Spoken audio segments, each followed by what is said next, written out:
Join us in a festival that promises to be extraordinary because Bali is extraordinary.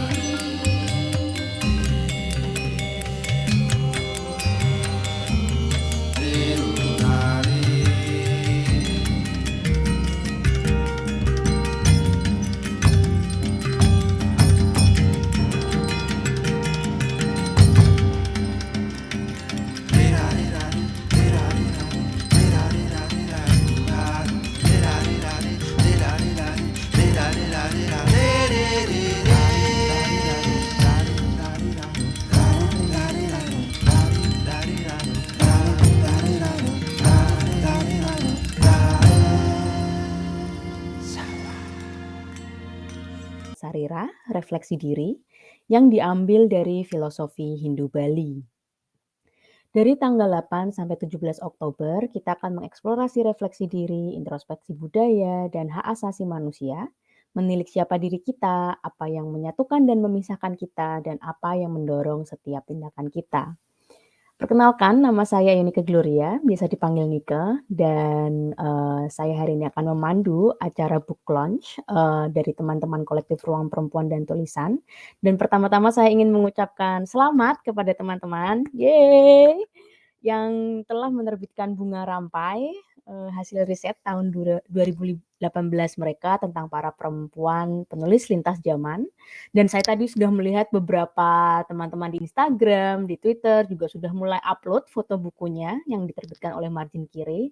Jadi sekali lagi selamat buat teman-teman kolektif, juga buat teman-teman yang menonton, jangan lupa dipesan bukunya dan dibeli.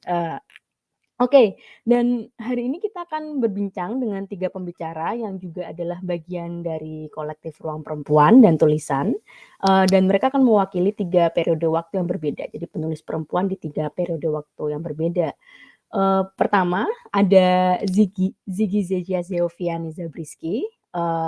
Beliau adalah seorang penulis yang sejak tahun 2011 sudah menerbitkan banyak karya dan juga terlibat dalam sejumlah proyek pengembangan literasi bagi anak usia sekolah. Dan Ziggy akan membahas jejak hidup Tan Lam Nio atau Dahlia, yaitu seorang pengarang tionghoa peranakan.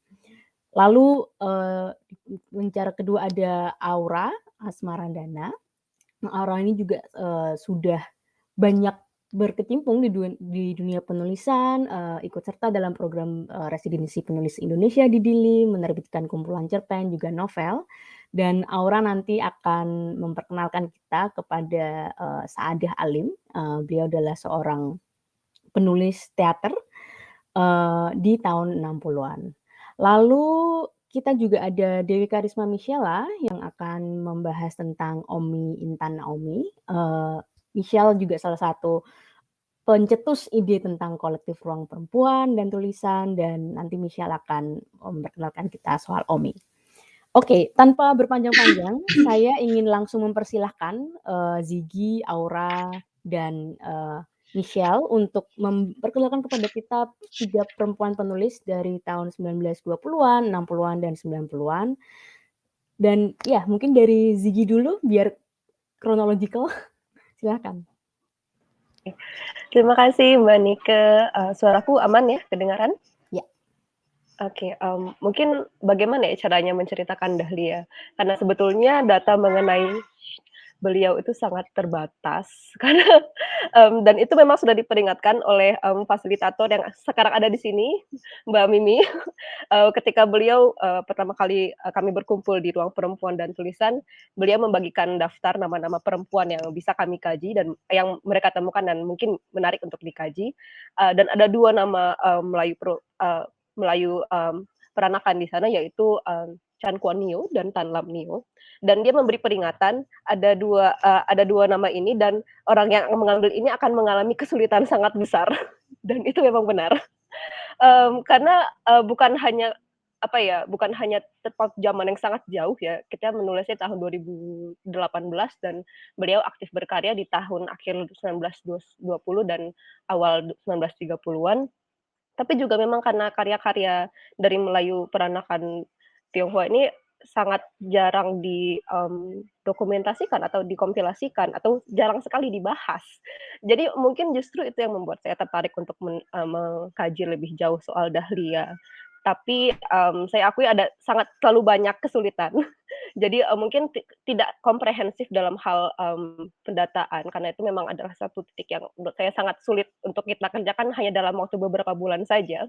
Juga ada kendala mengenai, saya masuk ke dalam, apa ya, pekajian dahlia ini dengan, ketertarikan untuk mengendalami dan mengetahui lebih jauh mengenai, mmm, tokoh-tokoh peranakan Tionghoa. Tapi sesungguhnya saya tidak pernah mengkaji secara, akademis atau secara, apa mengenai kebudayaan, kebudayaan peranakan Tionghoa di Indonesia. Tapi itu adalah sesuatu yang sangat, menarik untuk saya. Tapi sekali lagi saya tidak punya cukup waktu dan cukup resource untuk, benar-benar memahami kebudayaan itu dan karena itu mungkin akan ada beberapa hal yang saya miss atau belum berhasil saya sentuh mengenai, betapa besar sebetulnya kontribusi dahlia literatur Indonesia khususnya bagi perempuan peranakan Tionghoa pada masa itu.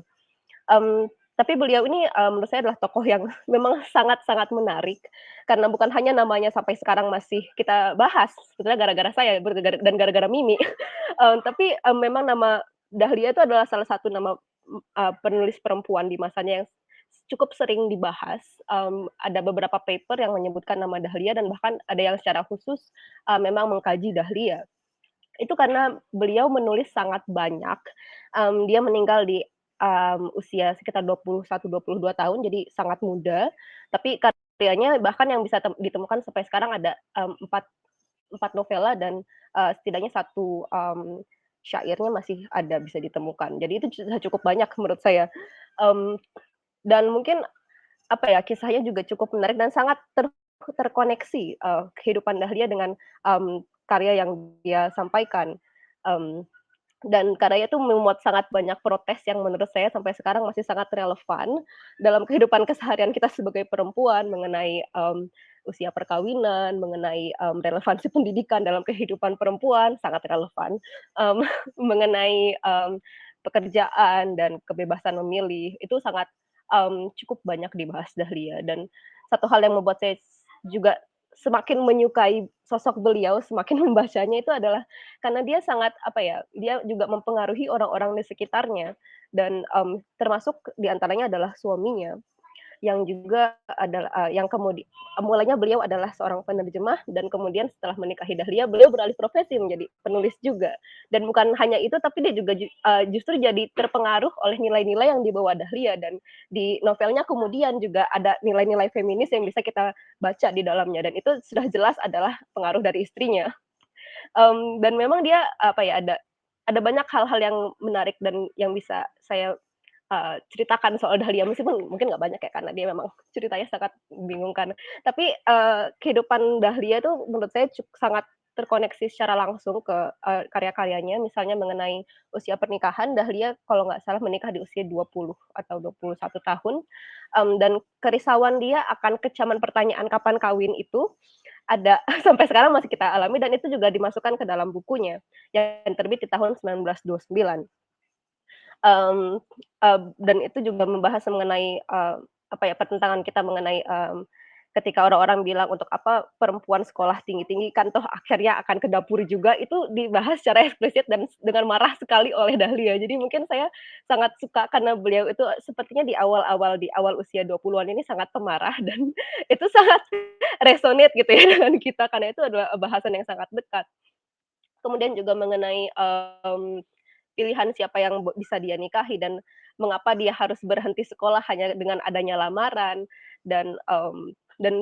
apa ya, pada akhirnya sepertinya Dahlia ini juga adalah seorang sosok yang agak, pemberontak karena dan tercermin juga dalam buku-bukunya karena ada banyak sekali, adegan di mana tokohnya kabur dari rumah. Termasuk di buku yang pertamanya di novela pertamanya ini ada, acara apa bukan acara, ada kejadian eloping karena setelah, dia kabur dari rumah dia menikah mmm, tanpa persetujuan, mmm, orang tuanya. Dan dia juga sangat menitik beratkan, apa ya, menitik beratkan pekerjaan, untuk perempuan. Karena yang menarik dari Dahlia itu juga adalah dia adalah seorang pekerja yang pada masa itu biasanya, perempuan tidak khususnya perempuan peranakan Tionghoa sepertinya tidak bekerja ya, karena, itu juga disebutkan dalam, novel dia Kesopanan Timur, di mana tokohnya siapa ya nama tokohnya? Sudah lama maaf, saya ingat nama ibunya tapi saya nggak ingat nama anaknya. Tokohnya ini adalah seorang, perempuan Melayu Tionghoa yang bekerja di, sebuah perusahaan penerbitan kalau nggak salah, dan Dahlia juga bekerja di sebuah perusahaan penerbitan. Jadi ini memang sangat, sangat erat dengan kehidupan pribadi beliau. Dan dia menerima sangat banyak kecaman karena, pada masa itu tuh dianggap sebagai suatu hal yang melanggar nilai-nilai ketimuran. Seharusnya perempuan tidak keluar rumah seperti itu dan pulang, malam dan bahkan dia, ini juga sedikit disinggung, dia naik sepeda memakai rok itu juga disinggung.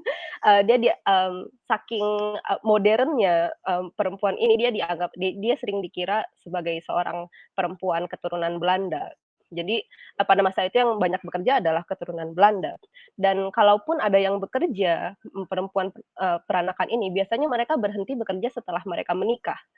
Itu juga ditulis dalam satu paper yang saya baca bahwa, mengenai kesopanan timur ini diasumsikan bahwa setelah, tokohnya ini menikah dia akan berhenti bekerja.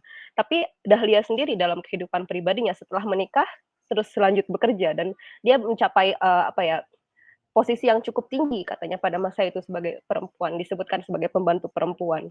Kalau nggak salah dia bekerja di, penerbitan Gudang Cerita yang juga menerbitkan buku beliau, dan ini ditulis di obituary, karya salah satu karyanya yang diterbitkan setelah dia meninggal. Mmm, maaf blank. Kemudian apa ya, dan itu juga ada dalam, novel pertamanya. Jadi, kisah-kisah yang disampaikan itu sebetulnya sangat, apa ya, bukan sesuatu yang menggemparkan, tapi sangat dekat, saya pikir, mengenai, keinginan perempuan untuk menjadi mandiri, mengenai, kehausan mereka untuk mendapatkan kebebasan untuk menentukan nasib mereka. Dan di 2 karyanya yang terakhir itu sebetulnya tidak terlalu banyak membahas mengenai hal-hal ini, tapi mereka banyak membahas mengenai, pernikahan dan, misalnya di bukunya yang Durinya Pernikahan itu yang juga terbit setelah dia meninggal, itu membahas mengenai, ini agak lebih, berfokus pada tokoh lelaki sebetulnya, yang, lebih berfokus pada tokoh ayah. Di sini ayahnya memberikan, ruang bagi perempuan untuk memilih sendiri, jodoh mereka, dan itu saya rasa mungkin agak cukup tercermin ya pada kehidupan Dahlia saya merasa mungkin, dia memiliki seorang, tokoh laki-laki yang memberikan ruang untuk perempuan untuk, bergerak dan mungkin dia juga mengakui bahwa ini adalah perjuangan yang bukan hanya, bergantung pada perempuan, tapi laki-laki juga harus ikut dalam ini. Dan mungkin ini juga dipengaruhi oleh, latar belakang pertamanya beliau karena ia mulai sebagai wartawati di tahun 20-an. Dia berkontribusi dalam koran Suara Perempuan yang diinisiasi oleh Kwete Kwai. Jadi memang ada tokoh laki-laki di balik, permulaan jalannya Dahlia ini dan saya rasa dia juga memberikan, acknowledgement bahwa ini adalah hal yang penting dan ini adalah hal yang perlu kita consider untuk, kita, untuk meneruskan, nilai-nilai yang ingin mereka perjuangkan ini. Dan di buku terakhirnya Oh Nasib ini ada obituari dari suaminya, dan dia berpendapat bahwa ini seperti agak profetik karena baik di Oh Nasib dan juga dalam kehidupan aslinya Dahlia, dia meninggal ketika anaknya masih sangat kecil karena sakit. Dan si suami ini merasa mungkin ini adalah, pesan dari Dahlia untuk dia karena, cerita ini sangat berorientasi kepada ayah juga, dan yang membuat saya hal yang menurut saya agak mungkin yang paling teringat itu adalah ketika tokoh ayahnya memutuskan bahwa warisan tidak harus dibagikan sesuai gender. Jadi, mereka punya lelaki dan ayahnya dengan, tegas bilang, "Kalian berdua sama-sama mendapat warisan yang jumlahnya sama, tidak ada perbedaan apakah kalian perempuan atau kalian laki-laki." Jadi saya pikir sebetulnya, meskipun cara beliau menulis dan sebetulnya mungkin pemikirannya tidak tidak terlalu, apa ya, tidak refined, karena saya pikirnya juga satu, mmm, taktik untuk Dahlia karena pada masa itu yang banyak membaca adalah untuk juga menyebarkan pemikiran-pemikiran ini kepada sebanyak mungkin perempuan dan itu adalah satu hal yang menurut saya perlu digarisbawahi. Mmm, tapi apa ya, menurut saya beliau itu adalah sosok yang sangat bersemangat dan, ketika saya melanjutkan riset mengenai beliau meskipun sangat sulit dan saya rasa akhirnya pun tidak tidak banyak, data yang bisa saya tambahkan. Justru saya pikir isi dari, tulisan saya mengenai Dahlia ini lebih banyak ke kesan. Tapi saya cuma merasa bahwa nama Dahlia ini perlu diingat dan pada suatu hari nanti mungkin orang yang lebih capable lagi dari saya bisa mengkaji beliau lagi karena dia memiliki semangat yang menurut saya perlu kita teruskan. Begitu sih. Terima kasih Ziggy, menarik sekali, tentang Dahlia Tan Lamnyo dan tadi Ziggy udah banyak bicara tentang, biografinya, juga tentang apa yang dia tulis, pertanyaan-pertanyaannya tentang perempuan, juga bagaimana perempuan berinteraksi dengan laki-laki dalam perjuangan pemberdayaan, juga kebebasan. Jadi ada pertanyaan-pertanyaan yang diajukan, oleh Dahlia juga dalam karya-karyanya. Aku langsung lanjut ke pembicara kedua, Aura, silahkan menyampaikan ceritanya.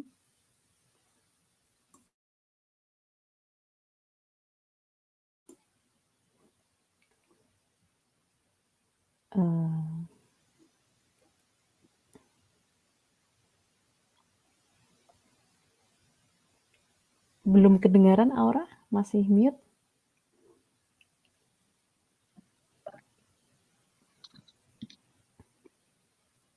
Halo? Belum terdengar Aura?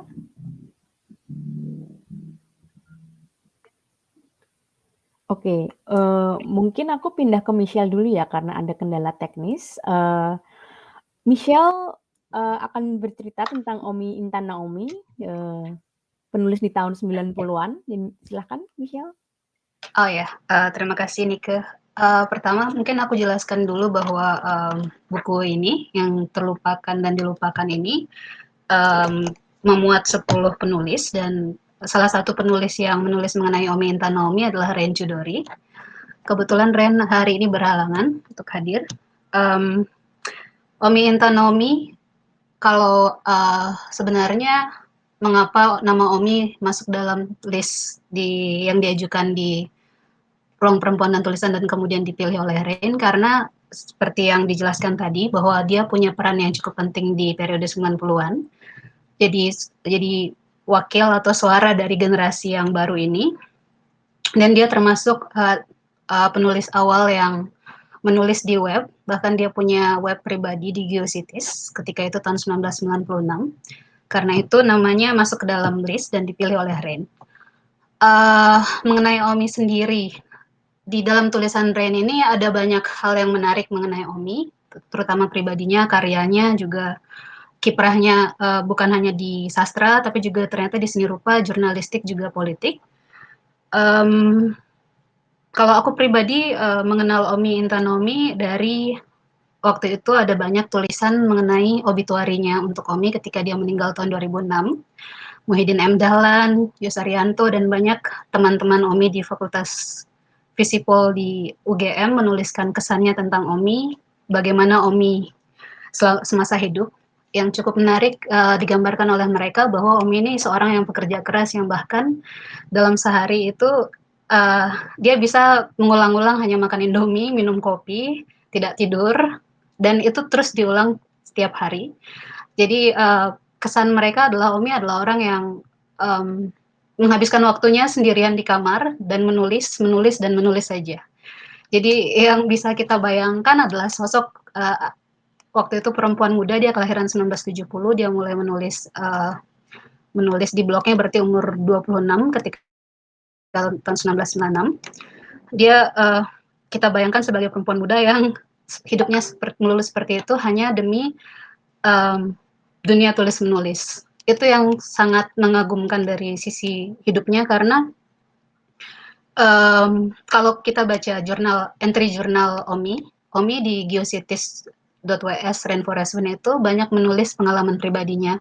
Di entry-entry jurnalnya dia menulis bagaimana kesehariannya, jadi kita bisa mengenal dia lebih dekat dari hidupnya dari sana, kita bisa baca kenapa dia memilih gaya hidup yang seperti ini. Bagaimana dia membiayai internetnya yang sangat mahal ketika itu. Jadi dalam sebulan itu Telkom itu baru pakai berapa jam aja dia sudah bilang bahwa dia kehabisan 2 juta rupiah tahun itu. Antara tahun 96 sampai tahun 2000-an. Dan dia menulis relatif banyak tulisan di webnya itu, bukan hanya perkara sastra yang dia sukai atau seni rupa, tapi juga tentang Indonesia. Kita banyak bisa baca pengenalan tentang Jawa, tentang budaya dan tradisi Indonesia, bukan hanya tentang Jawa juga, segala macam tentang Indonesia dia tulis di sana. Dan dia sangat menggemari budaya Jepang, entah itu samurai, entah itu para tokoh-tokoh Indonesia yang punya kekaguman demikian besarnya ke Jepang ketika itu. Dan selain itu dia juga di webnya itu banyak menulis pengalamannya di dunia seni rupa, karena dia juga punya pengalaman tidak hanya sebagai penulis tapi menjadi editor dan juga penerjemah untuk banyak terbitan kuratorial. Salah satu bukunya yang cukup terkenal adalah mengenai Ugo Untoro, itu sangat tebal, hampir 1000 halaman. Dia tulis untuk Hendro Wiyanto. Dari pengalamannya bergaul dengan jejaring seni rupa di Jogja. Nah, itu ada banyak ulasannya mengenai seni rupa di webnya itu. Jadi dengan begitu luasnya ketertarikan Omi yang dia tampung di webnya, yang waktu itu aku baca, lalu kemudian kami diskusikan di ruang perempuan dan tulisan yang Omi yang Rain paparkan,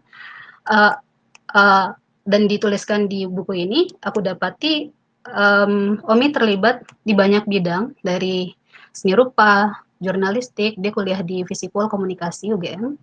Terus di dunia akademik juga dia menulis skripsinya ini Anjing Penjaga, Pers di Rumah Orde Baru. Ini adalah hasil risetnya terhadap Koran Suara Karya, Koran Golkar.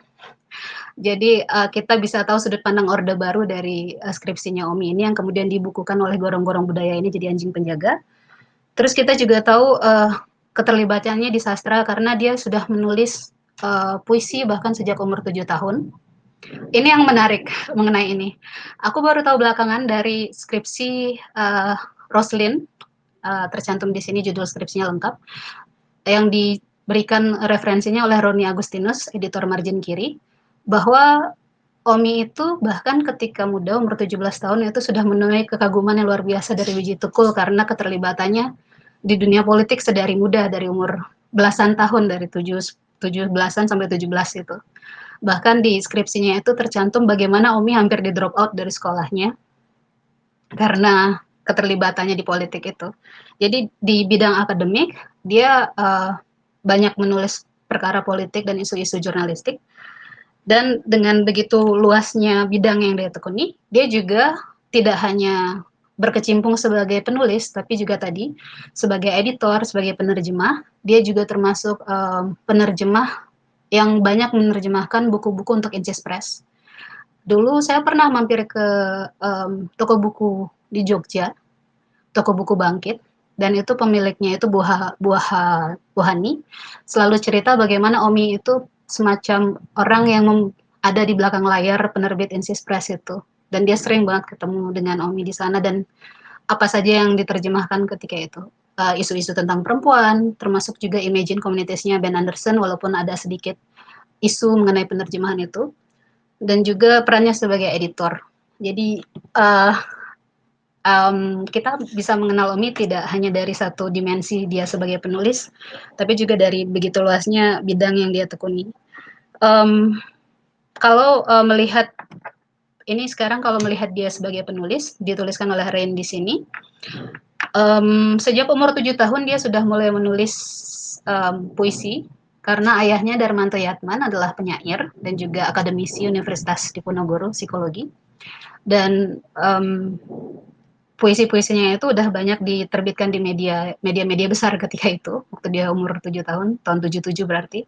Dan dia juga pas umur 17 tahun pernah mengisi acara di Taman Budaya Jawa Tengah di Solo, dan saat itulah yang ditulis di skripsi Roslin itu menyatakan bagaimana Wiji Tukul itu sangat terpukau karena ada anak muda yang bisa membuat orang-orang, mmm, terkesima gitu, bahkan hingga dia turun dari panggung.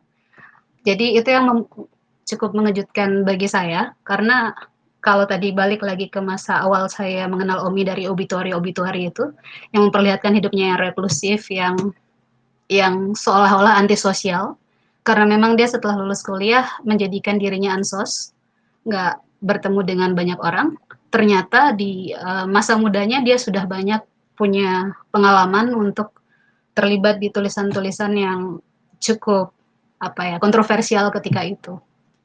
Jadi mungkin itu kira-kira yang bisa saya sampaikan tentang Omi.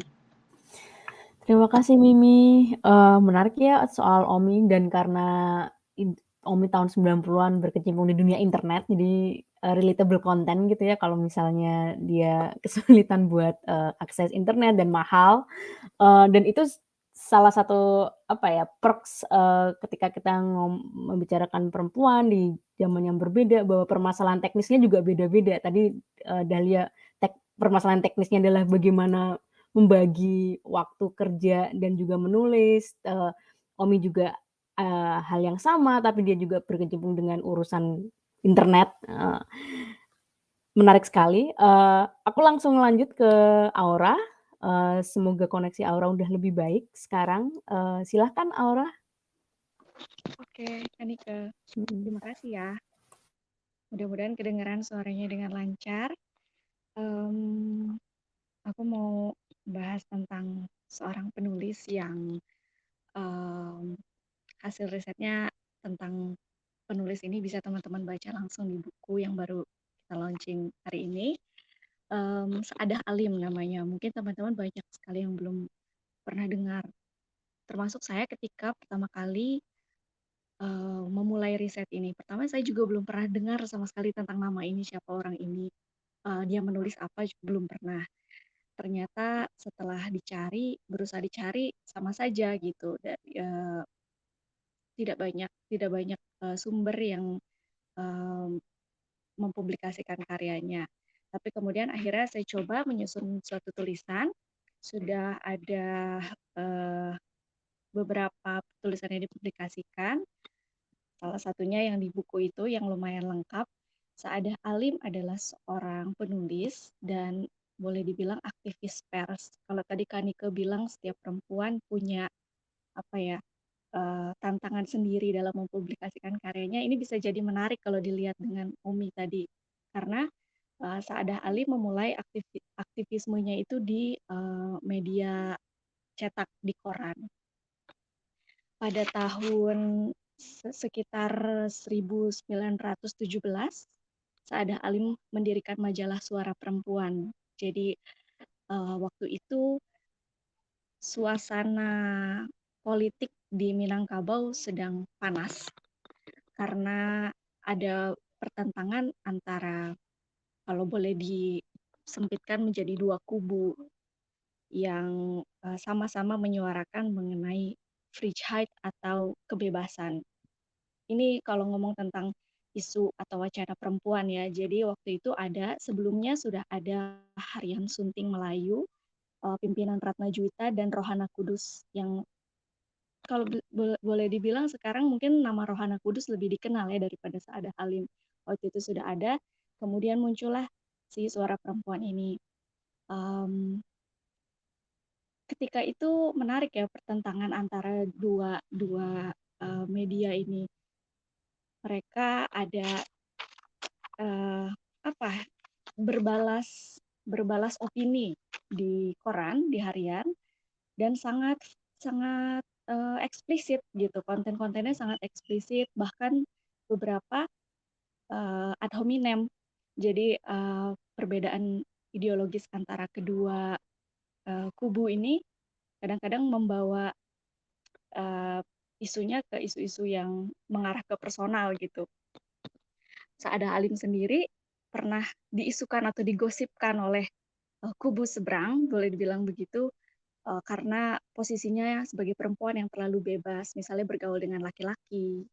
Karena ketika itu Minangkabau punya problem itu ya, problem tentang kemana setelah kolonialisme masuk, kemana adat hendak dibawa.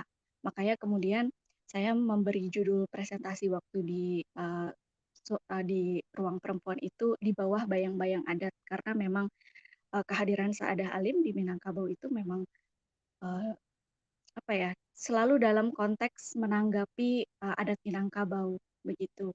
Jadi saya membuat semacam bagan, ada yang disebut dengan feminisme gelombang pertama dan feminisme gelombang kedua ala Minangkabau.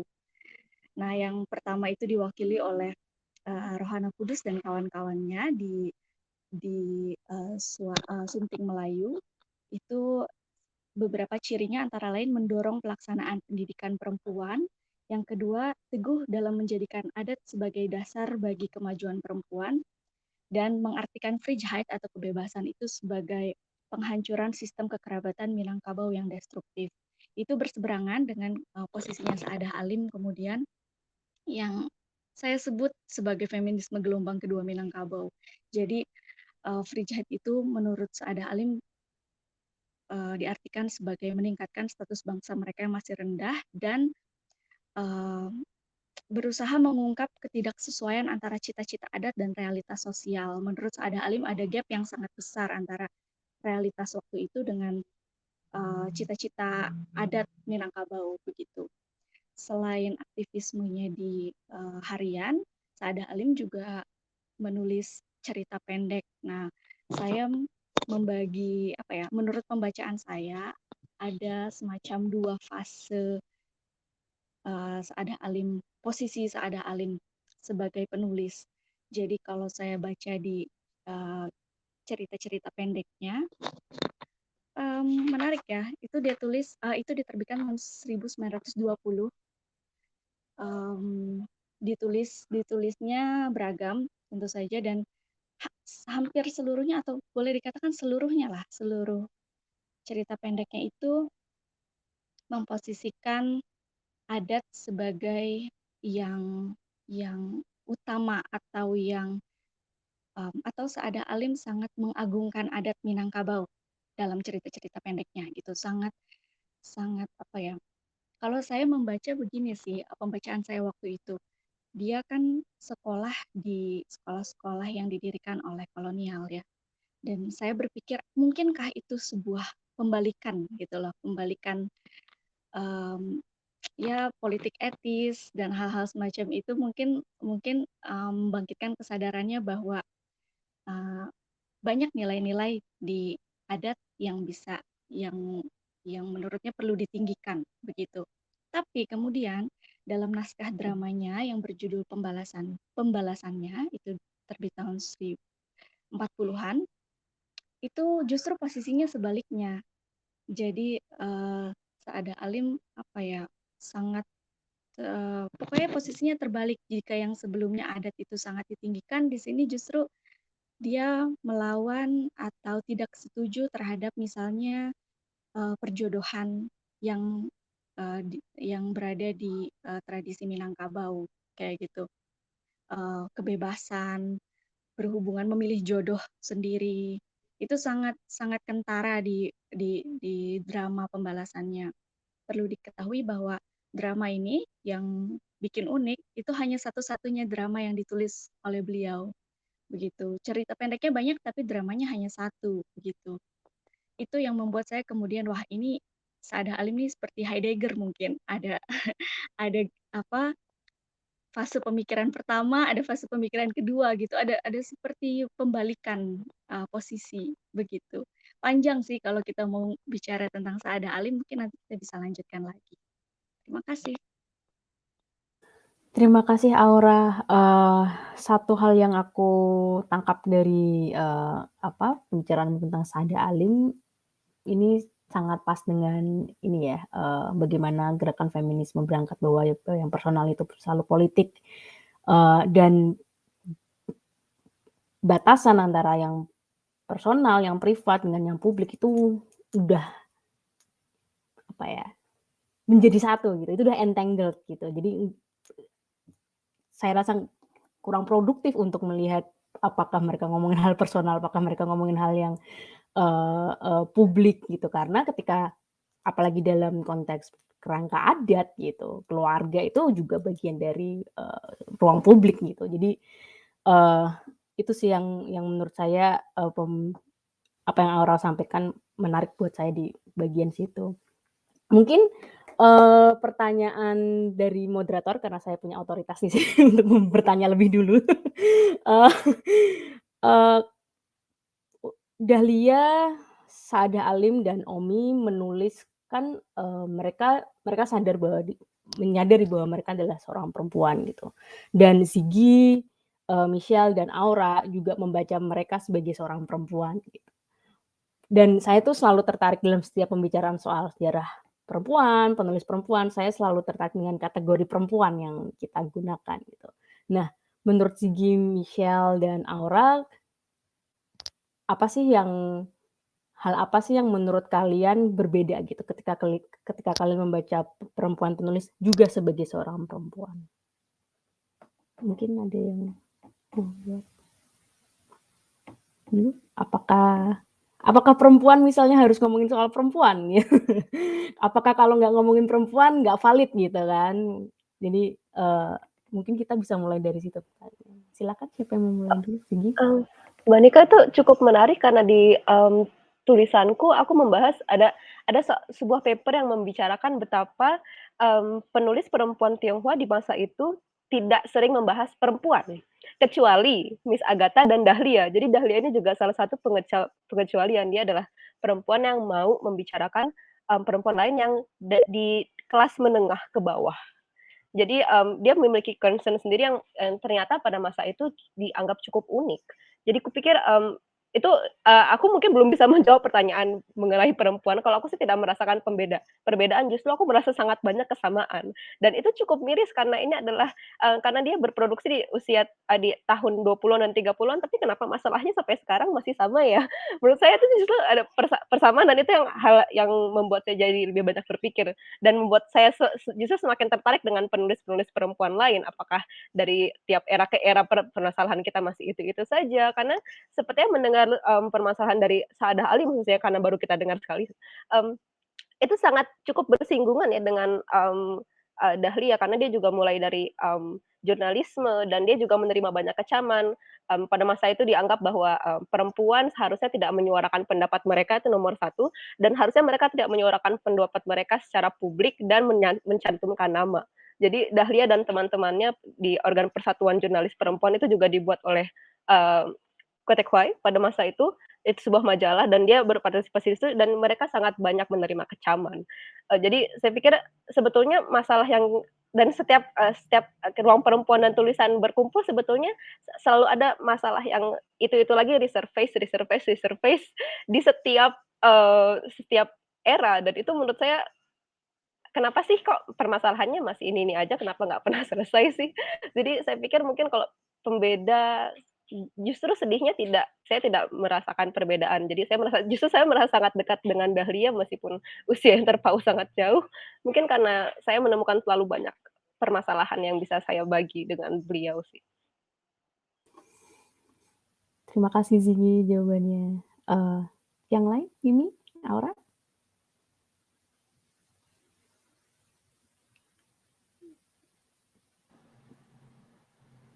Aku dulu ya? Iya. Kalau Omi ya, dilihat dari hidupnya gitu kan, agak ada persoalan dengan ayahnya belakangan hari. Walaupun dia mengaku di awal-awal karirnya itu dia banyak terpengaruh dari Darman Tuyatman, tapi belakangan kemudian dia hanya tinggal dengan ibunya, adiknya, pelukis Bunga Jeruk, dan juga neneknya. Jadi kebayang bahwa Omi itu hidup di satu keluarga nuklir yang isinya hanya perempuan. Dari sana kita bisa lihat bagaimana kemudian Omi punya pandangan pribadi soal isu-isu perempuan. Makanya kemudian kan dia jadi editor untuk buku-buku yang bertemakan isu perempuan di Insis Press. Misalnya tentang bagaimana jika perempuan bersalin tapi tidak ada dokter. judul buku yang seperti itu. Jadi walaupun sebetulnya kalau kita lihat tulisan-tulisan Omi di blognya ataupun pendapat dia pribadi itu bisa dikategorikan relatif maskulin ya, karena cukup keras, tegas, pedas, galak. Mungkin dia pribadi bisa dikategorikan sebagai perempuan yang cukup galak untuk banyak isu, dan itu bukan hanya isu soal perempuan, tapi juga isu yang sangat yang luas, dan kalau kita bilang sekarang isu yang dominan ketika itu mungkin ya juga dominan diisi oleh laki-laki seperti politik kan, dia mengupas suara karya Orde Baru, dan juga di akademik dia menerjemahkan tema-tema nasionalisme Ben Anderson begitu. Terus di seni rupa dia menulis banyak untuk teman-teman senimannya, STD, uh, um, Tony Fulantero, dan banyak seniman-seniman laki-laki ketika itu. Dan dia juga pernah misalnya menulis tentang isu ketika seni rupa di Jogja itu Wicaksono Adi atau Adi Wicaksono ketika itu dipersoalkan karena bilang seni rupa itu goreng-menggoreng aja gitu para kuratornya. Nah dia sebagai perempuan terjun di isu itu, dia nulis di blognya misal yang isinya 10 poin tentang seni rupa di Indonesia seperti apa gitu. Jadi kalau secara pribadi sebetulnya dia sangat luas ketertarikannya dan sangat luas tulisannya. Hanya saja mungkin karena pengalamannya dia yang sangat dekat dengan perempuan, dengan keluarga nuklirnya itu, dia banyak kalau di tulisan-tulisan pribadinya menulis dengan pendekatan perempuan. Puisi-puisinya itu sangat-sangat aku rasa feminin ya. Ketika dia menulis tentang Solo misalnya, kecintaannya pada Solo gitu, itu dari bait-baitnya saja, mungkin bisa dicari di Google puisinya, itu terasa femininnya. Dan juga dia kan banyak nulis dalam bahasa Inggris, ada puisinya tentang bulan gitu, itu juga dari pembacaanku pribadi itu sangat feminin, sangat lembut gitu. Membayangkan Omi yang bisa menulis esai galak, bisa menulis puisi dan prosa yang lembut, dekat, kayak rasanya memeluk kita, itu membuatku melihat ya tadi seperti yang Andika bilang, nggak ada nih dikotomi antara publik atau personal gitu. Tapi perempuan bisa kok menulis semua itu. Dan lagi pula bisa mengambilnya dari pengalaman pribadi juga. Terima kasih Mimi. Aura? Mau nambahin dikit, kalau setuju sih sama teman-teman tadi soal dikotomi itu. Kalau dari Saada Halim juga sangat luas ya jangkauan terjemahannya. Tambahan informasi, Saada Halim juga banyak menerjemahkan karya dari bahasa Inggris ke dalam bahasa Indonesia dan sangat beragam, dan dia juga menulis buku-buku kesehatan yang saya juga belum pernah baca karena Indonesia tidak punya arsipnya ada di Amerika sekarang. Sangat sangat luas, dan kalau kita kalau mau disebut perempuan banget ya enggak juga gitu loh, karena kalau dalam konteks Minangkabau siapapun menulis tentang adat pada masa itu gitu, karena itu merupakan kegelisahan bersama begitu. Tapi mungkin yang perlu diangkat adalah keputusan Saadah Halim untuk membangun peer group ya, teman-teman gaulnya gitu loh. Beliau tergabung dalam Syarikat Kaum Ibu Sumatera, itu isinya ibu-ibu di Sumatera yang menyuarakan tentang Sumatera yang maju, bagaimana memajukan Sumatera dan bagaimana peran perempuan di dalamnya. Itu mereka sempat mengadakan kongres yang sangat besar, dan Saadah Halim membacakan syair ketika itu. Saya pikir keputusannya untuk bergabung seperti itu gitu ya, menyuarakan pendapatnya melalui kelompok perempuan, itu kupikir itu suatu kelebihan yang mungkin bisa kita temukan di perempuan penulis perempuan lain gitu loh. Bagaimana mereka membangun link, terus berteman dan sama-sama membahas tentang kegelisahannya kayak gitu sih. Terima kasih Aura. Jadi kalau dari jawaban, teman-teman, aku mungkin bisa sedikit merangkum ya, bahwa, sebagai seorang perempuan penulis juga teman-teman sendiri sebagai seorang perempuan penulis gitu, ada ada misalnya ketegangan antara karakter maskulin, feminin yang sebenarnya perempuan tuh juga, apa ya, bercakap-cakap dengan karakter-karakter itu. Apakah mau menjadi maskulin, feminin tuh mungkin juga mereka nggak selalu eksplisit gitu, mengungkapkannya, tapi kita bisa lihat dalam karya-karyanya juga ada tegangan antara mempertahankan akar keluarga dan tradisi karena mau tidak mau itu adalah tempat pertama di mana mereka belajar dan tumbuh, tapi juga ada usaha untuk mencari hidup yang, lebih baik gitu. Tadi Aura juga bicara tentang, network gitu ya, pertemanan atau mungkin, hal-hal kasih sayang platonis atau bahkan romantis di antara mereka gitu. Jadi bahwa jejaring antara perempuan dan penulis perempuan itu juga penting gitu untuk menciptakan ruang aman, bagi mereka untuk bercakap-cakap dan berkarya. Mungkin, kita masih punya waktu 15 menit dan ini mungkin pertanyaan yang, kalau aku sebagai pembaca, aku, suka nanya ini gitu ke penulis yang, bisa ngobrol denganku gitu. Sebenarnya apa sih harapan dan ekspektasi kalian melalui Bunga Rampai ini?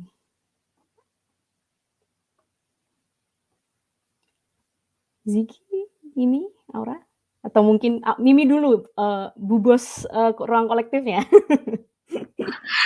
Astaga, mmm, kalau harapan dari, Bunga Rampai ini mungkin sama seperti teman-teman yang lain, dan juga Mbak Novi, Dewi Noviami inisiatornya, seperti yang tertulis di pengantar fasilitator, pengen jadi ruang, apa ya, mesin pengingat.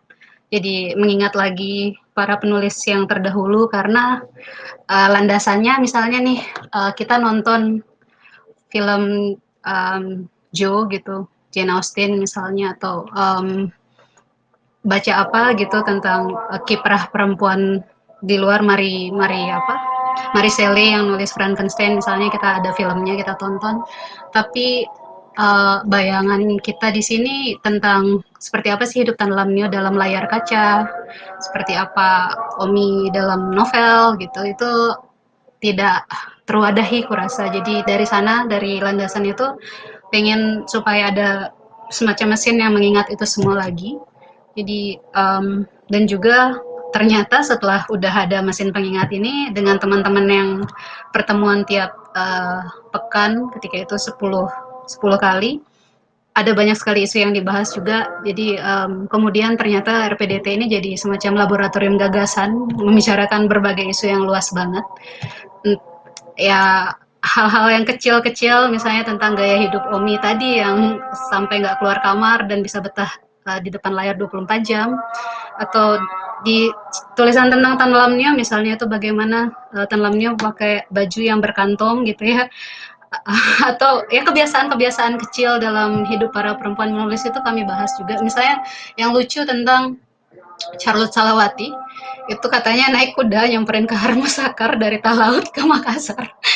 Ya, ada banyak hal-hal yang begitu yang tidak hanya menjadi laboratorium gagasan tentang hal-hal yang besar yang tertulis di pengantar fasilitator ini, misalnya tentang Gerwani, tentang 1965, dan lain sebagainya. Bukan hanya tentang itu, tapi juga kehidupan pribadi yang sangat personal, kecil-kecil yang kami ingin hadirkan lagi lewat buku, dan semoga bisa jadi film dokumenter, semoga bisa jadi film tentang Tan Lam Nio gitu. Ya harapannya banyak sih dari buku ini. Semoga ada yang dengar harapan ini. Thank you, Mimi. Kalau dari Aura? Uh, Skip dulu aja, Ziggy mungkin. Skip, Ziggy dulu, oke boleh. Oke, kalau aku mungkin, sebagai yang mengikuti Bu fasilitator, tentu, harapanku sebagai penulisnya itu agak lebih, ekstensif ya daripada sekedar mengingatkan, tapi aku juga ya mungkin mengingatkan, tapi aku juga ingin betul-betul ada sebuah gerakan yang membuat orang-orang teringat dan bukan hanya mengingat tapi juga mengetahui, karena itu yang pertama harus kita iya, banyak sekali yang tidak tahu. Ketika setelah RPDT selesai, kami ada pertemuan pertemuan informal, dan kami membicarakan kira-kira kita mau bawa kemana ini, apakah kalian ada harapan, sama persis seperti ini. Dan yang saya sampaikan kepada para fasilitator dan inisiatornya adalah saya ingin nama-nama perempuan ini dimasukkan ke dalam buku teks sekolah. Karena ketika kita tumbuh, kita tidak pernah membaca nama perempuan kecuali R.A. Kartini dalam dunia sastra. Ketika saya ingin masuk ke dalam dunia sastra pun yang pertama kali dikatakan mama adalah, "Itu dunia laki-laki, permisi tidak." Jadi saya sangat senang sekali, bahwa, inisiator dan fasilitator menyediakan ruang untuk mengetahui dan mengetahui lebih lanjut lagi. Jadi, saya pikir, ini menjawab kegelisahan saya ketika saya masih muda, di mana saya pikir apakah benar di Indonesia tidak ada penulis perempuan, dan sangat lama sekali sampai saya akhirnya tahu bahwa kita ada dan sudah lama ada. Jadi ya itu harapan saya supaya, sejak kecil perempuan juga diberi encouragement bahwa ini bukan, this is not man's world. Kita punya andil di sini dan kita harus selalu punya andil di sini.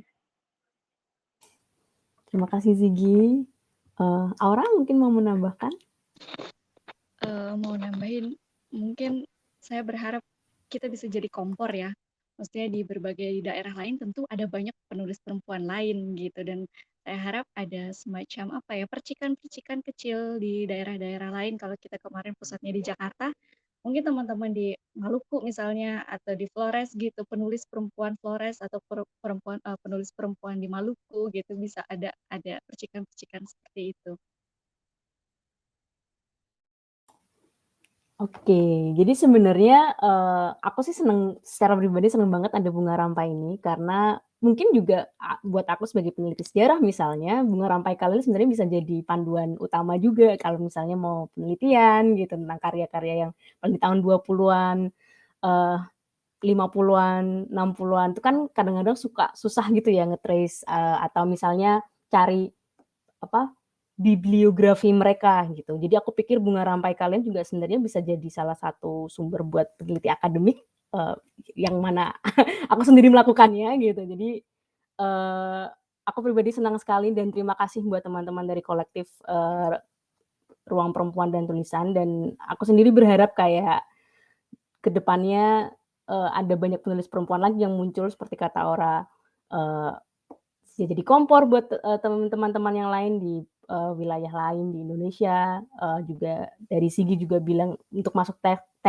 buku teks yang menurutku tuh penting banget karena pertama kali anak belajar juga itu dari sekolah, buku teks gitu. Dan Mimi tadi bilang untuk masuk ke ranah produk populer lainnya gitu, yang menurutku juga sangat menarik, atau bikin pameran atau menerbitkan ulang tulisan-tulisan, mereka. Kita masih ada beberapa menit terakhir, kata-kata terakhir, pesan buat para pembaca, apa yang harus, diperhatikan ketika membaca Bunga Rampai ini, sebelum kita menutup sesi launching ini? Atau di mana beli bukunya? Silakan marketing.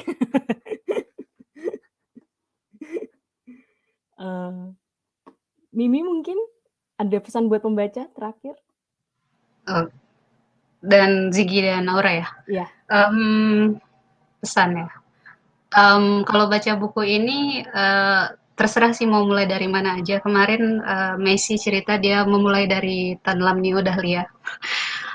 Dan, ada kalimat pertamanya yang bilang seorang perempuan yang seorang sekuntum bunga yang lahir di Pulau Jawa. Jadi, kesan dan pesannya supaya bebas aja untuk para pembaca membaca mulai dari mana, tidak harus dari periode apapun, dan semoga bisa berkembang lagi. Ada banyak ternyata yang tertarik untuk menulis tentang perempuan-perempuan yang lain, tentang SK Trimurti, ya, dan masih banyak lagi penulis perempuan yang masih relatif belum terdengar dan bisa kita gali lagi. Pengennya sih semoga itu teman-teman yang punya keinginan untuk itu mungkin bisa datang ke RPDT, ngobrol, mungkin nanti bisa ada buku gelombang kedua, dan mungkin nanti Ziggy dan Aura dan lain-lain bisa jadi fasilitator juga untuk itu, untuk acara-acara mendatang.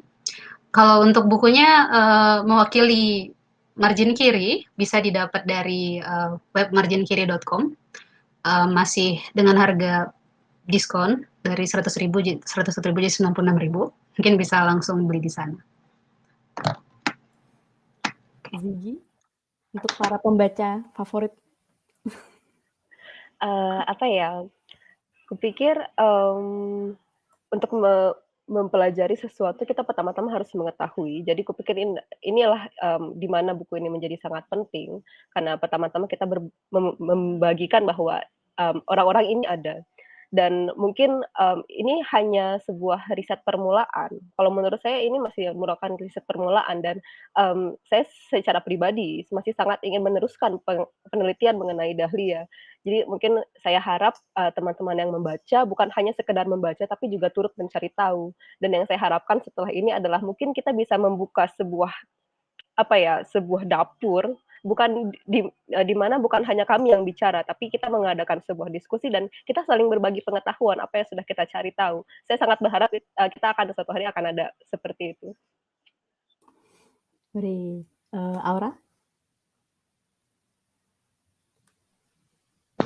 Sudah tersampaikan semua ya kayaknya. Teman-teman langsung klik aja marginkiri.com shop. Sudah, terima kasih. Oke, terima kasih Aura. Oke, sepertinya pembicaraan kita sejauh ini sampai di sini dulu. Nanti kita akan ada lagi pembicaraan selanjutnya, nggak berhenti cuma di sini gitu. Seperti yang sudah disebutkan Mimi, Aura, dan Ziggy, kita masih akan terus melanjutkan kerja-kerja ini untuk mengetahui dan mengingat para penulis perempuan, terutama apalagi banyak para penulis perempuan yang suka pakai pseudonym gitu ya, yang kadang-kadang susah banget siapa nyarinya gitu, untuk cari tahu personality-nya gimana, itu susah banget. Jadi, kerja kolektif, sangat penting untuk kita mengetahui dan mengingat bersama. Jadi, untuk menutup, terima kasih untuk teman-teman pembicara semuanya yang sudah hadir, juga teman-teman yang menyaksikan di IG, juga di Facebook. Terima kasih atas dukungan melalui patron program Yayasan Mudra Suari Saraswati dan kepada para partner festival yang membuat Ubud Writers dan Readers Festival dapat terlaksana. Dan semoga kita dapat bertemu di waktu-waktu ke depan. Terima kasih, dan sampai jumpa.